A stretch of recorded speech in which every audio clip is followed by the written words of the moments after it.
Shalom Bapak Ibu.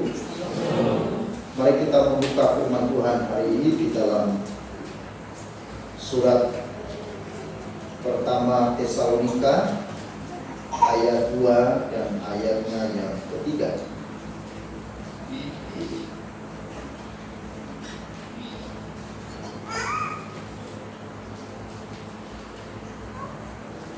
Satu Tesalonika pasal pertama ayat 2 dan ayat yang ketiga. Saya ajak kita untuk membaca bersama-sama. 1 Tesalonika pasal 1 ayat 2 dan 3. Demikian firman Tuhan. Kami selalu mengucap syukur kepada Allah karena kamu semua dan menyebut kamu dalam doa kami, sebab kami selalu mengingat pekerjaan imanmu, usaha kasihmu, dan ketekunan pengharapanmu kepada Tuhan kita Yesus Kristus di hadapan Allah dan Bapa kita. Berbahagialah kita saudara-saudara yang telah membaca firman Tuhan ini, dan kita adalah orang yang berbahagia yang melakukan firman Tuhan.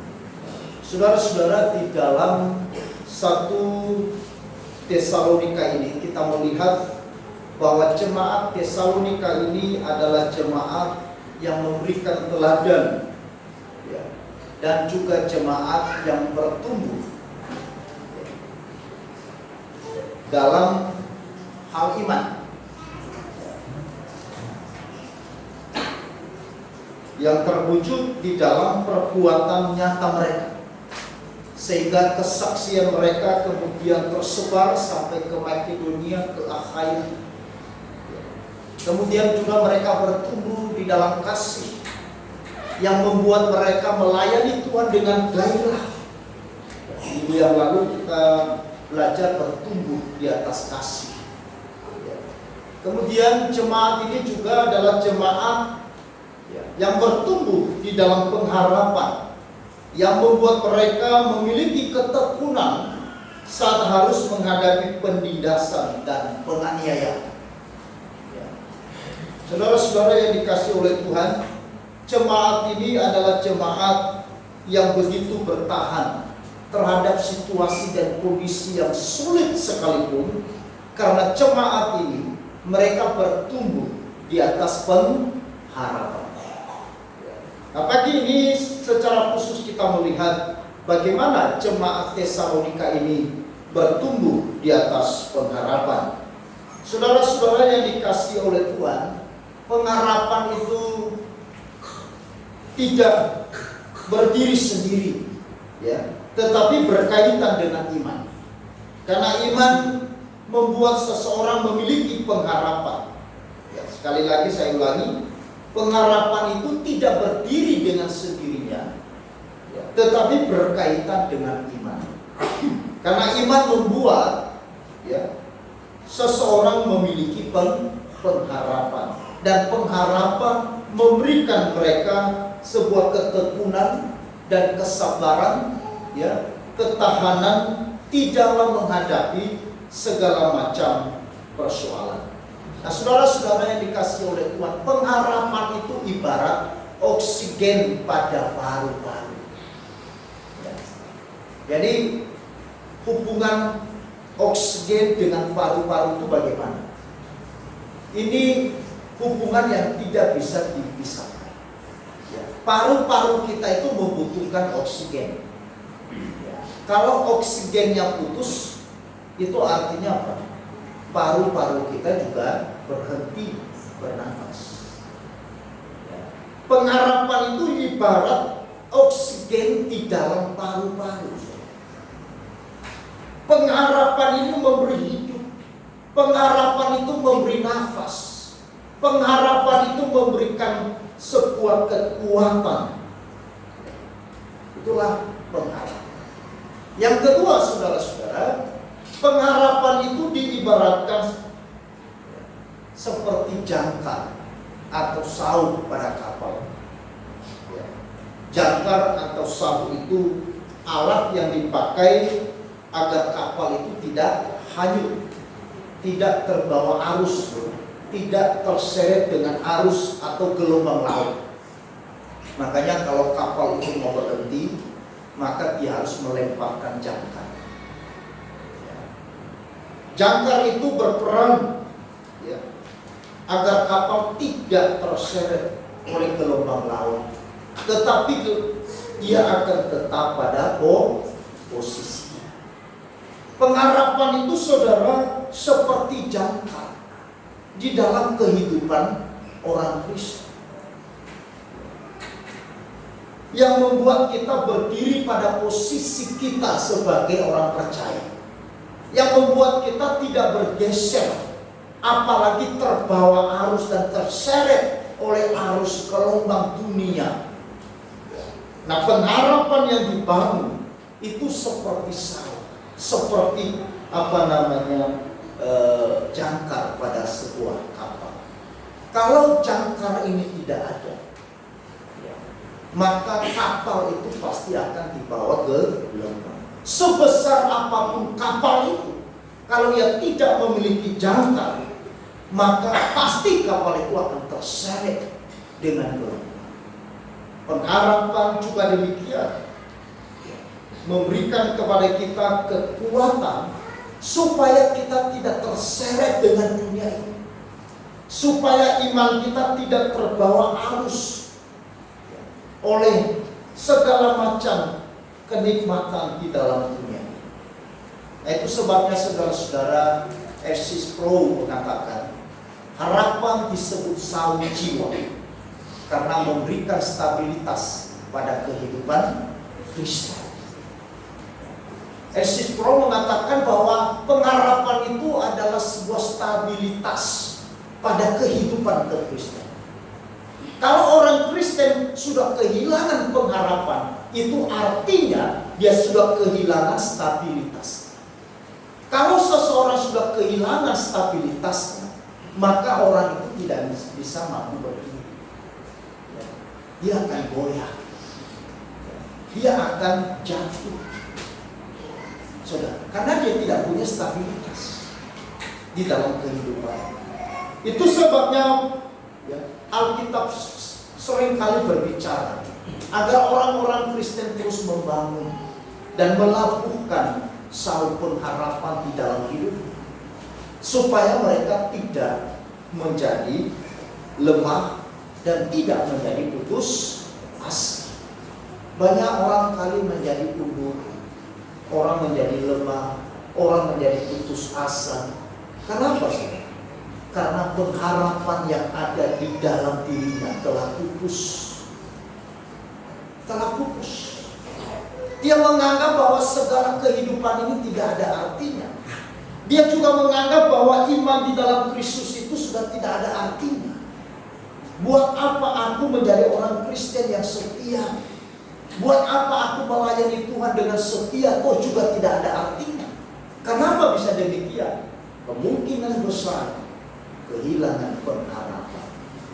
Nah, saudara-saudara yang dikasihi oleh Tuhan, tetapi bagi saudara dan saya sebagai orang Kristen, kita adalah orang-orang yang hidup di dalam pengharapan, di mana kita meletakkan kehidupan kekristenan kita di atas pengharapan, karena Yesus telah bangkit dan hidup kembali. Amin.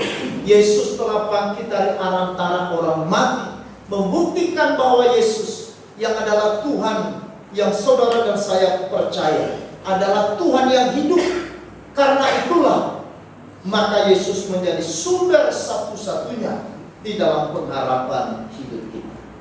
Saudara-saudara, bahkan pengharapan ini begitu penting saudara-saudara, sehingga di dalam sebuah penelitian pusat kesehatan di Hitchcock itu mengatakan bahwa kecepatan pemulihan dari 232 pasien bedah jantung tergantung dari pengharapan dan kekuatan iman mereka. Mereka yang tidak memiliki iman dan pengharapan 3 kali lipat resiko untuk meninggal. Ini survei dan penelitian di sebuah lembaga kesehatan di Amerika. Pengharapan menyebabkan sel saraf pusat dapat memproduksi lebih banyak neurotransmitter. Jadi ternyata pengharapan itu ya dapat memproduksi sel-sel yang membuat kita bisa ya bertahan dan makin sehat. Artinya bahwa kalau seseorang kehilangan pengharapan, itu berarti orang tinggal di dalam keluh kesah. Betul? Kalau seseorang sudah kehilangan pengharapan, itu berarti orang sudah kehilangan semangat. Nah, kalau orang tinggal di dalam keputusasaan, kehilangan semangat, maka berarti sel-sel ya neurotransmitter ini akan mati. Sehingga menyebabkan saudara-saudara, seseorang itu juga mengalami penyakit. Saudara-saudara, kalau setiap pagi saudara bangun, lalu kemudian saudara buka mata dengan keluh kesah, dengan tidak ada gairah, dengan tidak ada semangat, maka 1 bulan saudara bisa sembuh. Kalau tidak percaya coba. Saudara setiap pagi, setiap hari stres, mengeluh, ya berkeluh kesah, bersungut-sungut. Saudara apa? Mulai penyakit muncul. Tensi darahnya mulai naik. Sakit kepala mulai. Migrainnya saudara mulai muncul. Asam lambungnya mulai muncul. Mah saudara mulai kambuh. Kenapa? Karena lagi stres. Makanya saudara, Dr. MC Nair Wilson berkata, ya, dia seorang dokter di penelitian kesehatan itu, dia mengatakan pengharapan adalah suatu pengobatan yang saya gunakan lebih dari lainnya. Pengharapan dapat menyembuhkan hampir segalanya. Luar biasa. Ini kesaksian dari seorang dokter, saudara, yang menangani pasien, dan dia mengatakan orang yang dibangun melalui pengharapan, ya, hampir dipastikan mereka bisa sembuh. Lalu kemudian Dr. Harold Wolf juga mengatakan pengharapan seperti iman dan memiliki tujuan hidup adalah suatu pengobatan. Amin. Sebuah pengobatan. Pengharapan itu yang membuat saudara dan saya bertahan, menjalani kehidupan kita yang penuh dengan dinamika, yang penuh dengan persoalan, yang penuh dengan pergumulan, yang penuh dengan ketidakpastian. Pengharapan itu juga yang menguatkan jemaat di Tesalonika, sehingga mereka boleh menjadi teladan, membangun kehidupan mereka di dalam iman, bertumbuh di dalam kasih, dan mereka terus bertekun di dalam pengharapan. Karena pengharapan yang mereka bangun adalah pengharapan yang sejati dan kekal. Maka itu sebabnya saudara-saudara, dikala kita mulai lemah, mulai resah, mulai gelisah, mulai tidak stabil keadaan saudara, apa yang harus saudara lakukan? Bangun pengharapan di dalam Tuhan. Amin. Karena itu adalah pengobatan yang luar biasa. Demikianlah pentingnya sebuah pengharapan di dalam kehidupan kekristenan. Pengharapan itu memberikan kepada kita sebuah stabilitas yang baik. Karena itulah Paulus bersyukur kepada jemaat Tuhan, khususnya yang ada di Tesalonika, karena mereka bertumbuh di dalam pengharapan. Dan sumber pengharapan kita adalah bersumber di dalam Tuhan Yesus Kristus. Karena Yesus satu-satunya sumber kehidupan. Karena itulah Dia menjadi satu-satunya sumber di dalam pengharapan dalam hidup. Dunia ini saudara-saudara tidak memberikan harapan. Yang ada hanya keputusasaan. kekecewaan, kesedihan, dan ketakutan. Tetapi orang yang hidup dalam pengharapan adalah kunci untuk berani melangkah ke depan. Saya ulangi, hidup dalam pengharapan adalah kunci untuk berani melangkah ke depan. Bertrand Piccard mengatakan, fajar selalu membawa harapan untuk mendorong kami bisa melanjutkan perjalanan. Saudara-saudara, dunia ini sekarang mengalami resesi.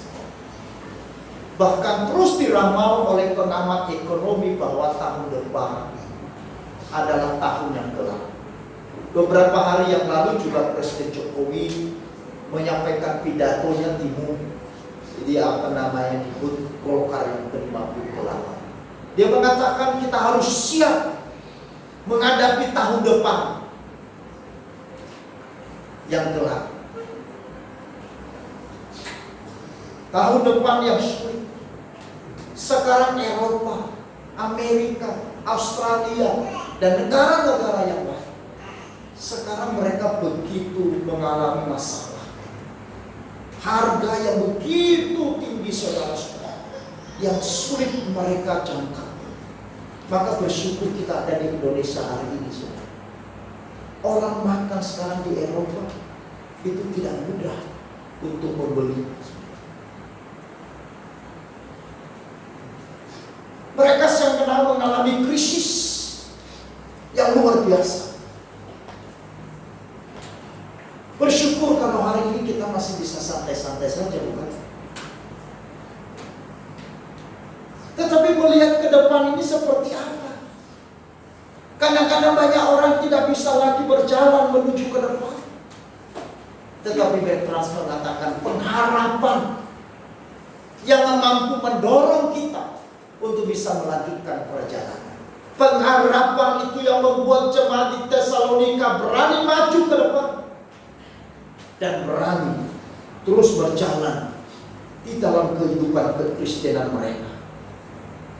Meskipun ada kesukaran, meskipun ada kemiskinan, meskipun ada kesulitan, meskipun ada penganiayaan yang mereka alami saat ini, tetapi jemaat di Tesalonika mereka tidak pernah kehilangan pengharapan. Oleh karena itu, saudara, mari kita tatap ke depan dengan apa? Berdiri dan bertumbuh di atas pengharapan. Amin. Melangkah ke depan, meskipun ke depan itu gelap, meskipun di depan itu kita tidak tahu seperti apa, meskipun jalan di depan itu kita tidak mampu melihat seperti apa hasil, tetapi melangkahlah di dalam pengharapan yang dibangun di dalam Yesus Kristus. Saudara-saudara yang dikasihi oleh Tuhan, pengharapan akan keselamatan dan kemuliaan Allah adalah kekuatan yang luar biasa yang akan memproteksi pikiran, perasaan hidup kita dari segala ketakutan, kecemasan, dan segala kekhawatiran hidup yang menyerang kita setiap saat. Kenapa kita harus membangun pengharapan hidup kita? Dan kita harus berdiri bertumbuh di atas pengharapan. Karena pengharapan itu kekuatan luar biasa yang bisa memproteksi pikiran dan perasaan hidup kita. Pikiran dan perasaan hidup kita itu sering menjadi musuh terbesar dalam hidup saudara. Musuh yang terbesar itu bisa hadir melalui pikiran dan perasaan kita. Situasi di sekitar kita itu tergantung bagaimana kita berpikir, bagaimana kita berperasaan. Betul? Saudara ada di dalam ruangan ini, apakah saudara merasa damai, merasa sukacita? Kadang-kadang dipengaruhi oleh pikiran dan perasaan saudara. Maka itu semuanya pikiran dan perasaan kita harus diproteksi supaya tidak menjadi liar, supaya serangan-serangan yang seringkali menyerang pikiran dan perasaan kita membawa kita menjadi lemah dan putus asa.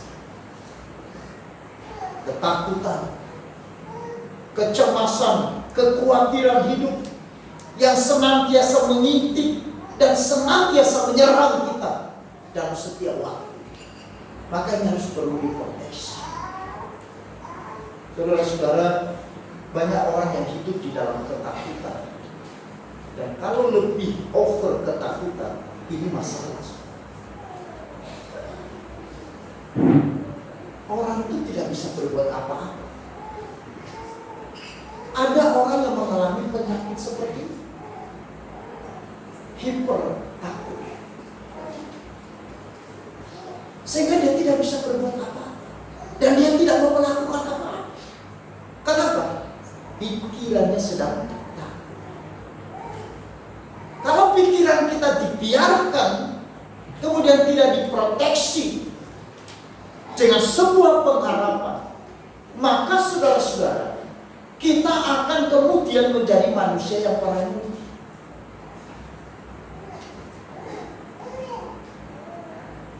Apa-apapun selalu takut. Mau keluar rumah takut, mau naik bus takut, mau bekerja takut, mau makan juga takut. Nah, kalau ini apa arti hidup? Ini bermula dari mana? Dari pikiran, dari perasaan yang telah dirongrong, digerogoti oleh apa? Ketakutan. Ada orang yang hidup di dalam kecemasan. Belum terjadi dia sudah cemas. Belum tentu iya dia sudah cemas. Belum tentu pasti dia sudah cemas dulu. Kenapa?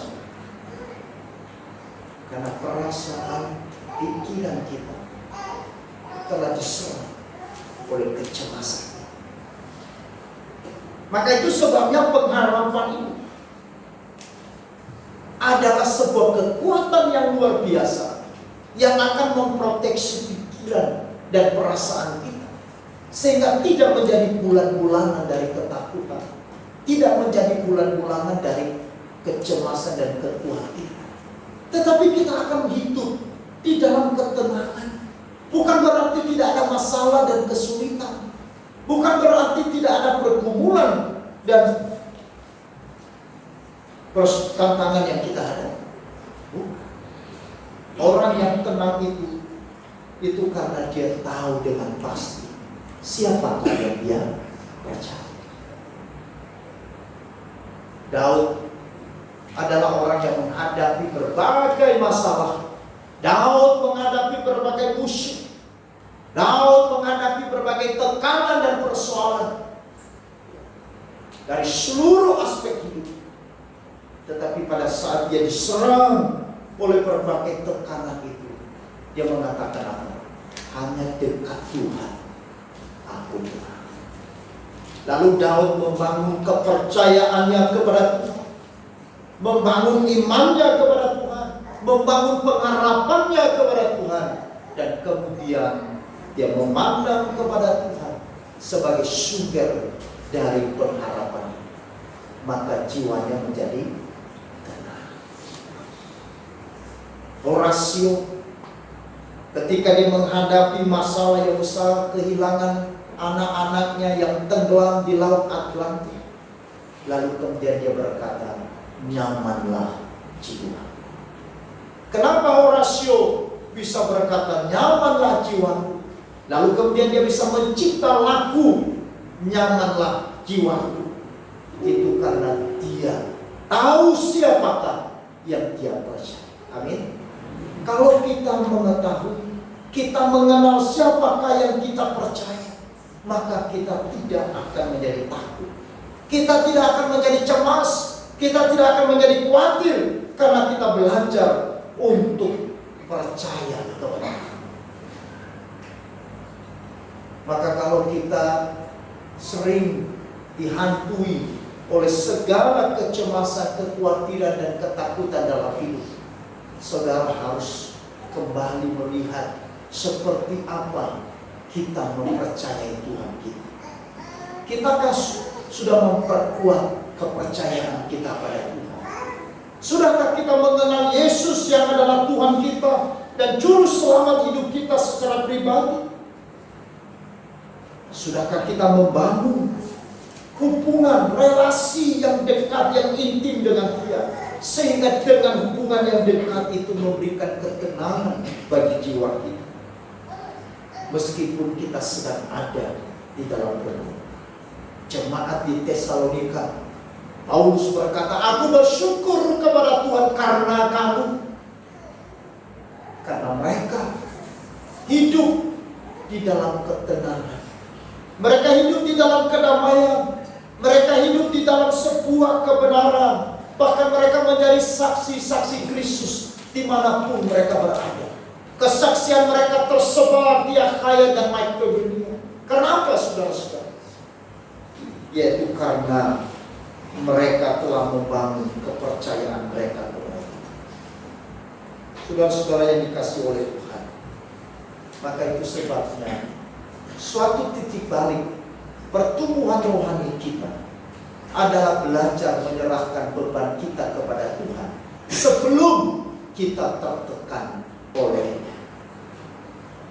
Saya ulangi, suatu titik balik pertumbuhan rohani kita adalah belajar menyerahkan beban kita kepada Tuhan sebelum kita tertekan oleh. Tingkat pertumbuhan iman seseorang justru dilihat bagaimana seseorang belajar terus menyerahkan beban hidupnya, pergumulannya, ketakutannya, kecemasannya, kekhawatirannya kepada Tuhan. Bukan sebaliknya. Banyak orang yang gagal paham. Mereka berpikir bahwa kalau setiap saat, setiap hal kita harus serahkan sama Tuhan. Wah, berarti kita ini bukan orang, kita ini masih anak-anak. Bukan. Titik balik pertumbuhan rohani orang Kristen justru terletak bagaimana kebergantungan hidupnya sepenuhnya kepada Tuhan. Amin. Makanya Alkitab mengatakan, jangan engkau berharap dan bergantung kepada manusia, jangan engkau mengandalkan kekuatanmu. Terkutuklah orang yang mengandalkan kekuatanmu, tapi orang yang mengandalkan Tuhan adalah orang yang berbahagia. Orang yang mengandalkan Tuhan dan menyerahkan seluruh hidupnya, apapun di dalam hidupnya, kecil besar dalam hidupnya, dia serahkan sepenuhnya kepada Tuhan. Itu titik balik pertumbuhan rohani seseorang. Jadi kalau mau dicek bagaimana titik balik pertumbuhan rohani saudara, sekarang cek di dalam seluruh hidup saudara, kecil sampai besar, apakah betul saudara serahkan semua pada Tuhan? Atau kita hadapi sendiri, kita merasa mampu, kita merasa bisa, kita merasa kuat, kita merasa bisa menyelesaikan. Saudara-saudara, inilah titik balik pertumbuhan dari kerohanian seseorang. Dia belajar menyerahkan beban hidup kita kepada Tuhan sebelum tertekan oleh. Jangan kalau sudah sampai tertekan baru serahkan sama Tuhan. Seringkali baru kita datang kepada Tuhan kalau sudah kapok. Tuhan kapok, tidak bisa lagi Tuhan. Nyerah Tuhan, nyerah Tuhan. Seharusnya waktu kita memulai segala sesuatu, bukan saat kita tertekan oleh pergumulan itu. Maka itu sebabnya ini perlu kita belajar. Memang tidak mudah untuk seseorang terus bisa menyerahkan seluruh hidupnya kepada Tuhan kalau ia tidak sungguh-sungguh mengenal siapakah Tuhan yang dia percaya. Kalau saudara tidak begitu mengenal seseorang, saudara tidak akan mungkin saudara bisa menyerahkan sesuatu kepada Tuhan. Semakin saudara mengenal orang itu, semakin besar saudara mempercayakan sesuatu kepada Dia. Semakin dalam dan lebih lagi mengenal orang itu, maka semakin besar pula kita menyerahkan kepercayaan itu kepada orang itu. Betul apa? Maka kalau saya sungkan dan tidak mau menyerahkan seluruh hidup saya, beban hidup saya, pergumulan hidup saya, hari-hari saya, kesehatan saya, pelayanan saya, nafas saya, keluarga saya, anak-anak saya, usaha saya, dan sebagainya kepada Tuhan, itu artinya kita punya masalah di dalam pengenalan akan Tuhan. Saudara-saudara yang dikasihi oleh Tuhan, karena itu labuhkanlah saur pengharapan kita sampai ke belakang. Roma 12 ayat 12. Mari kita baca bersama-sama. Bersukacitalah dalam pengharapan, sabarlah dalam kesesakan, dan bertekunlah dalam Tuhan. Titus 2 ayat 13. Dengan menantikan pengenapan pengharapan kita yang penuh bahagia dan penyataan kemuliaan Allah yang maha besar dan juru selamat kita, Yesus. Mari saudara-saudara kita bertumbuh atas pengharapan, karena pengharapan yang kita bangun di dalam Yesus Kristus adalah pengharapan yang kekal, pengharapan yang tidak mengecewakan, pengharapan yang membawa kebahagiaan pada saat Tuhan Yesus menyatakan dirinya kelak pada kedua kali.